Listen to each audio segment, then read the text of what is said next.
ಪವಿತ್ರ ಕುರ್ಆನಿನ ಅಗ್ರಸ್ಥಾನದ ಕುರಿತು ಸಯ್ಯಿದನ ಹಜರತ್ ಅಕ್ದಸ್ ಮಸೀಹೆ ಮಾವೂದ್ ಅರ್ಥಾತ್ ವಾಗ್ದತ್ತ ಮಹದಿ ಇಮಾಮರು ಮಸೀಹ್ ಅಲೈಹಿಸ್ಸಲಾತು ವಸ್ಸಲಾಮರು ನುಡಿಯುತ್ತಾರೆ.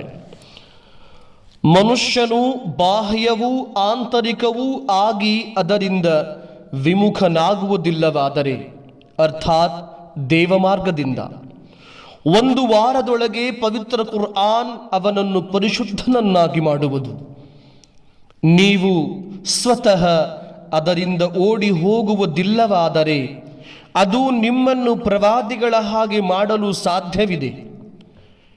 ಪವಿತ್ರ ಕುರ್ಆನ್ ಹೊರತು ಬೇರೆ ಯಾವ ಗ್ರಂಥವು ತನ್ನ ಪ್ರಾರಂಭದಲ್ಲಿ ಈ ಕೆಳಗಿನ ಪ್ರಾರ್ಥನೆಯನ್ನು ಕಲಿಸಿದೆ: ಇಹ್ದಿನ ಸಿರಾತಲ್ ಮುಸ್ತಕೀಮ್ ಸಿರಾತಲ್ ಲದೀನ ಅನ್ಅಮ್ತ ಅಲೈಹಿಂ.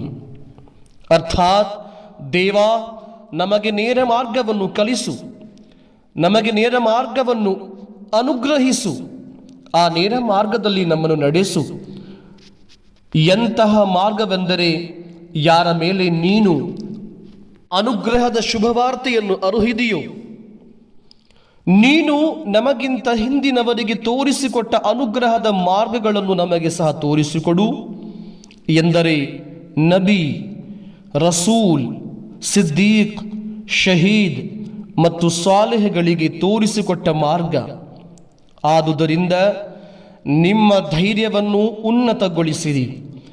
ಪವಿತ್ರ ಕುರ್ಆನಿನ ಆಹ್ವಾನವನ್ನು ತಿರಸ್ಕರಿಸಬೇಡಿರಿ. ಹಿಂದಿನ ಕಾಲದವರಿಗೆ ನೀಡಲಾದ ಅನುಗ್ರಹಗಳನ್ನು ಮಾತ್ರವಲ್ಲ, ಅದಕ್ಕಿಂತ ಹೆಚ್ಚು ಅನುಗ್ರಹ ನೀಡಲು ದೇವನು ನಿರ್ಧರಿಸಿದ್ದಾನೆ. ಹಿಂದಿನವರ ಆಧ್ಯಾತ್ಮಿಕ ಮತ್ತು ಲೌಕಿಕ ಸಾಧನ ಸಾಮಗ್ರಿಗಳ ಮತ್ತು ಸಂಪತ್ತಿನ ವಾರಿಸುದಾರನನ್ನಾಗಿ ದೇವನು ನಿಮ್ಮನ್ನು ಮಾಡಿರುವನು. ಆದರೆ ಪುನರುತ್ಥಾನದ ದಿನದ ತನಕ ಬೇರೆ ಯಾರೂ ನಿಮ್ಮ ವಾರಿಸುದಾರರಾಗಲಾರರು.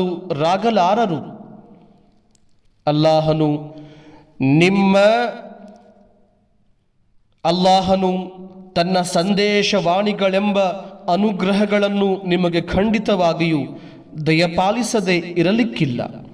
ಹಿಂದಿನ ಕಾಲದ ಜನರಿಗೆ ನೀಡಿದಂತಹ ಅನುಗ್ರಹಗಳನ್ನು ಅಲ್ಲಾಹನು ನಿಮಗೆ ಪರಿಪೂರ್ಣವಾಗಿ ನೀಡುವನು.